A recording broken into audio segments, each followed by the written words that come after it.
the western half. The Ilissos River, often dry, traverses the eastern half.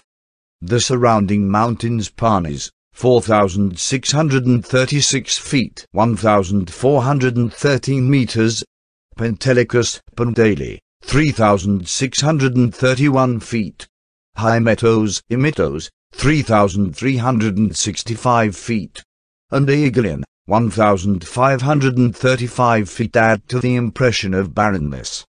Yet such considerations are superficial when compared with the fecundity of Athens' bequests to the world, such as its philosophy, its architecture, its literature, and its political ideals.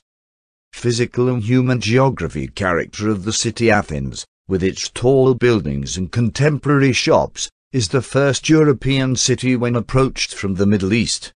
When approached from the West, from elsewhere in Europe, what strikes the visitor is the influence of the East in the food, music, and clamorous street life, perhaps vestiges of a time when Athens was divorced from European society under the yoke of Ottoman rule.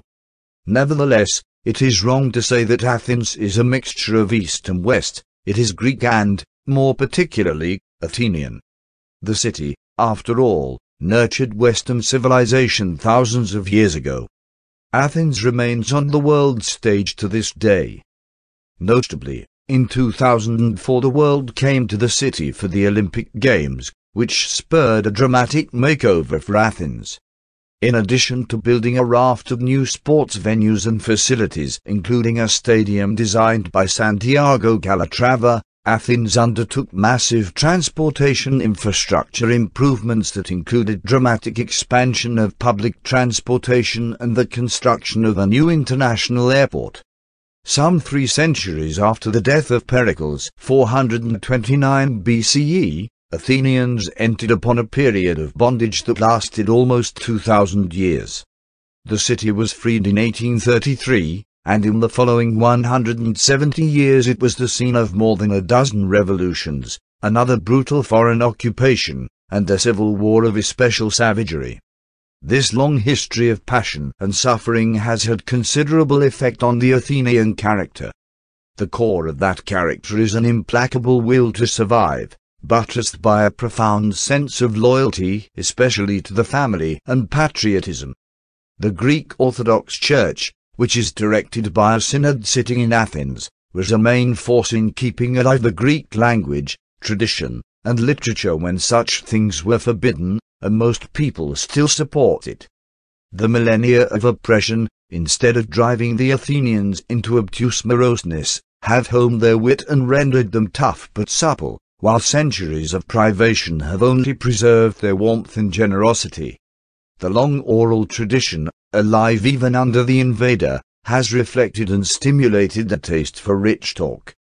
Of course, the poetic impulse to make a good story better leads to considerable exaggeration in daily conversation, suiting a vanity that goes with a sharp-edged sense of personal and family honor and the spoiling of children. The ancient heroes, too, were vain about both themselves and honor, boasting as much about outwitting the enemy as about outfighting him. The landscape climate The climate of Athens is benign, frost is rare, the minimum temperature is 32 degrees Fahrenheit, or 0 degrees Celsius, and snow seldom lies, while the summers, though hot, maximum temperature is 99 degrees Fahrenheit, or 37 degrees Celsius, are dry, and a fresh northeasterly wind often blows by day. The nights are cool. The climate of the city permits outdoor activity the year round and has had an important effect on both the style of architecture and the life and political institutions of the city. In 1833 there was almost no Athens at all. During the fight for independence, it had been entirely evacuated in 1827, and 6 years later it held perhaps 4,000 people in a straggle of little houses on the north slope below the Acropolis. The newly imported king of the Hellenes, Otto, the 18-year-old son of Louis I of Bavaria, was installed in the only 2-story stone house, while his German architects hurried ahead with plans for a palace and a new Athens far out in the fields. Below the well-sited but very plain palace, a large garden square, Syntagma Constitution Square was laid out. Today it is garnished in the tourist season with some of Europe's most luxurious café chairs, and at all seasons it is hemmed in by tall new buildings and elderly luxury hotels. Broad avenues were created and are still the city centre's principal thoroughfares, Stadiu and Panipistimiu Eleftherios Venizelos, between which an orderly grid of narrow side streets was laid out. The housing that developed was generally the sort of architecture familiar in Victorian London, solid, porched, rather imposing, the later imitations graceless and monotonous. In Athens it is called the Ottonian style, but there is little of it left as the centre encroaches on old residential areas. Once the new capital was established, the city grew at a regular rate of about 7% a year, soon reaching 50,000 inhabitants, a figure not much exceeded in the days of Athens' greatest power and glory. By 1907 the municipality had a population of 167,479. Ammonia Harmony Square had been built at the western end of the two main streets, with other broad avenues radiating from it, but it did not develop as the hoped-for balance to Syntagma. By then the railway to Piraeus had been built, its station near the antique agora. Indeed, the city plan projected a logical growth southward along this axis, but a real estate developer beckoned northward. The National Archaeological Museum is out this way, and the newly rich followed. The palace garden almost touched the Arch of Hadrian, and the 15 mammoth columns, some of them 7 feet 10 inches in diameter, of the Temple of Olympian use, last of the classical buildings built in Athens, and beyond lay empty fields. The slopes of Mount Lycabettos, outside the town limits, were still pine-clad. Since then the garden has become one of the painfully rare public parks in Athens. Lycabettos now rears up in the middle of the city as if Hyde Park or Central Park were a 1,112-foot mountain, its lower slopes built upon, many of the trees felled, for a road leading to a cog railway and restaurant. Along Panipistimiu Street rose the Academy of Athens, in marble from Mount Pentelicus, its pediments and colonnades gilded. Its new neighbours were the University of Athens, refounded in 1837, the colonnade adorned with paintings, and the National Library. All were done in Greek Revival style by the court's German architects. A new royal palace, now the presidential residence, was built during 1891-97, a little southeast of the old, which is now a Parliament House, on Herodes Atticus Street. This leads to the 70,000-seat Panathenaic Athens Stadium, reconstructed by an expatriate Greek millionaire in time for the revival of the Olympic Games in 1896.